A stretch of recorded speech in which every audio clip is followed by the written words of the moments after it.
Walaloo hattoota wayyaanee Gammachuu Asaffaa Ati attam fayyaadhaa adaraa abbaa Tsaayee Qelenxoo jirta jennaan dhagahee as taa'ee yaadicha baranaa isan sitti haasa'ee hamma biyya hunda yoomittuu wal ga'ee kaleessa galgalan miidiyaarraa dhagahe biyyootu nu yaatee abiyyeen maal ta'ee abbaa Tsaayee anillee fayyaadha yaa Gammachuu Asaffaa ati immoo maal taati aantee lamin xaffaa utuu dhokachuutii abdii illee tu'afe isin eegaan jiraa achin jiraa dafaa dammaqsaatti kottaa kinfee daanyee hin rafaa abbaa Tsaayee yaa Gammachuu Asaffaa ati dhugaa qabda yakki kee guddaadha kanumaafuu badda harkaaf miila namaa walitti camadda utuu dhugaa qabuu soba itti faradda kaffaleeyyuu hin agarre akkamittiin kaada elektirikiidhaan ilmaan Oromoo waadda lafarraa xaraddaa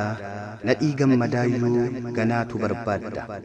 nadhii gammadaayyuu ganaatu barbaadda akkas jedhan warri hattoonni yaa abbaa alangaa Biraanuu Tsaggaayee si'iim namuma moo waaqatu as kaa'ee silaallee nan badaa utuun wabiin ba'ee maqaanis na badee biyya hunda wal gahee Gammachuu Asaffaa Suudaaniitti ce'ee achi as deebi'ee nama kolfaa ta'e iccitiin keenya kun karaa kamiin bahee akkas nu gootanii taayib lammaaf abiyyee sichi maal goona ree nu qabdeem salphennii namarratti nafuu siluma jabinii isin biraan jiru siluma dhiifamni maal gochuudha sichi kan keenya furmaanni mana hidhaa keessaa maal fayyi ogummaani dandeettii dhoofneetu ittiin jiraannaanii jedhan hattoonni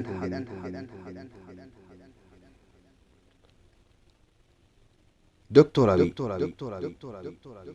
jechoota filadhee ittiin si farfadhaa walaloo barreesseen ergaa dabarfadhaa eenyummaa kee ibseen barreesseen kaayadhaa